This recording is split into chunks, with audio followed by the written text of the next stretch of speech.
A very good morning to all of you. Honorable Registrar, Professor Satari, distinguished Chief Guest, Mr. Ozo, respected Dean, Professor Vagle, esteemed Dr. Prakash Parienkar, ladies and gentlemen. I'd like to begin by congratulating the Shenoy Goimbab School of Languages and Literature for this event showcasing the work of Dr. Prakash Parienkar, one of Goa University's best known academics and literateurs. And I wish to thank the disciplines of English and Konkani for inviting me to speak on his latest offering. I feel honored to present The Bitter Fruit Tree and Other Stories to this August gathering. Dr. Parinkar's storytelling career began in his early 20s. He's a born raconteur. Varsal, his first short story collection, which carries an insightful foreword by Mr. Damodar Mauzo, won the Sahitya Academy Award for Konkani in 2023. 12 of the 13 stories, as the author just mentioned, 12 of the 13 stories in The Bitter Fruit Tree are drawn from Varsal. All of them superbly translated into English by veteran translator Vidya Pai and published by Niyogi Books. The vibrant green book cover is suggestive of lush scenes of rustic life and folklore. However, the narratives are not exactly of the traditional pastoral genre that idealizes rural life. In fact, The Bitter Fruit Tree is an extended metaphor for the hardship and injustice faced by the agricultural community in the author's native Satari, the northeasternmost taluka of Goa, nestled in the Western Ghats. The titular and opening story establishes the mood, style, and atmosphere of the collection. No name other than the colloquial Bitter Fruit Tree seems bitter enough to portray the story of the Mahars, Tilgo, a Doluk player, and his wife Gokle, who dies. Tilgo is asked to bury his wife outside the village and never to return because he is niputrik, childless. Having no one to share his feelings with, he tenderly addresses his wife as he carries her down the hill to the burial spot under the bitter fruit tree across the river. His parting words, which double as a social critique, provide a thematic keystone to the book. This is Kasaro, the film. And this is the passage which I think defines the book, provides the thematic keystone. In exploring the lives of ordinary people, Parienkar delineates social evils in a straightforward yet gentle manner. He exposes the hard labor, poverty, illiteracy, ritualism, and superstition prevalent in that ecologically sensitive and socially somewhat insensitive system. While Goa has a large liberal middle-class presence, the hills of Satari seem to be ruled by petty chieftains who grind the faces of the poor and voiceless. Some stories are therefore heartbreaking, but imbued with the author's empathy, they become highly readable. Pick any story and you'll connect with the characters as much as the characters themselves connect with the nature, with the natural surroundings. To Soni, the Dangar prototype in The Sacred Cow, her cattle mean the world to her. The anguish she feels on the death of her dairy cow is almost the match of what Fatih and Fatleh feel in The Fruits of Labor. Here, a gush of rain and a river in spate brings a sense of urgency and pain to the farmer couple. They are gritty though, and so is Dongracho Baba in the story The Old Man of the Hills. He toils away to direct water from the Madai into his field and is soon joined by his son Biva, who has by now lost his fascination for the city lights. Parienkar portrays family relationships, social interactions, leisure, and innocence, the likes of which we don't know in city life. Somargi a mother of 6 girls, suckles a baby that her husband has found lying abandoned in the woods. That's silent affection. Affection is also what Chandre feels towards the monkey slayer, who the people have tied to a mango tree trunk for ogling at her.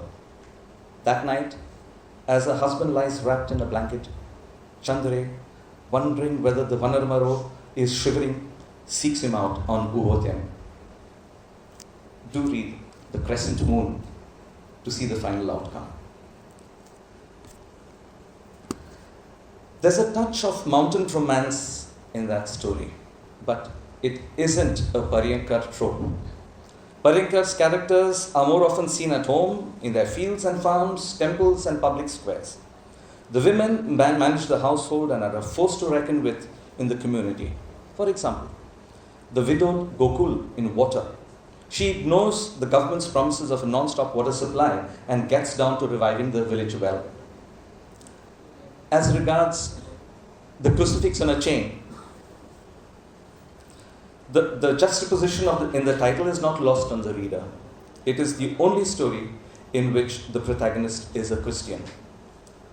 Although not specifically mentioned, the story evokes the 1920s Shuddhi movement and the difference between colonial Goa's old and new conquests.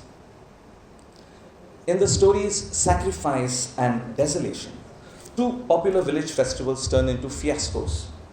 The stories touch upon caste and gender issues, reflecting power equations at home and in society.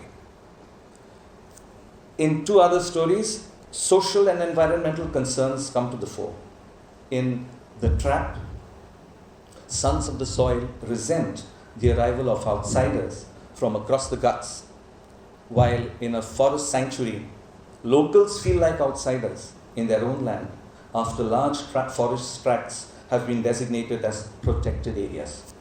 Audu disappears into the woods in protest against state intervention. Finally, while The Bitterfruit Tree and A Forest Sanctuary are remarkable bookends, there is another powerful story strategically placed in the middle of the collection, The Beat of the Drum. Madhu, the Mahar boy, challenges his supposedly inherent duty to be the temple and village drummer. Empowered by education, he manages to break free from caste oppression. In this sense, Madhu is a response to the predicament faced by the likes of Tilgo. Parienkar recounts his Satari days in simple and unaffected prose, as does R.K. Narayan in Malgudi days. A detached authorial voice allows traditions, perceptions, and transformations to unfold naturally. The writer's first-hand knowledge of the flora, fauna, and farming practices in his taluka gives the story a lovely, earthy feel. Parienkar's little narratives provide visibility to a lesser-known region of Goa, and he clearly eschews the distorted meta-narrative about the state produced by the tourism-centric lens.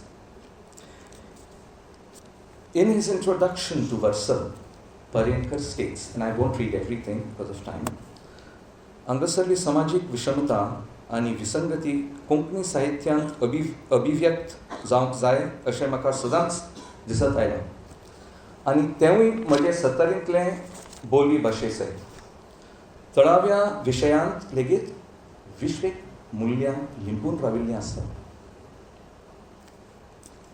There is no doubt that Parienkar's local themes explore various aspects of the human condition. In addition to that, the wealth of vocabulary drawn from local imagery is a Parienkar contribution to English. And much as I thought that remote Satari would be devoid of Lusitanian influence, I found the book, especially the Konkani original, dotted with Portuguese words.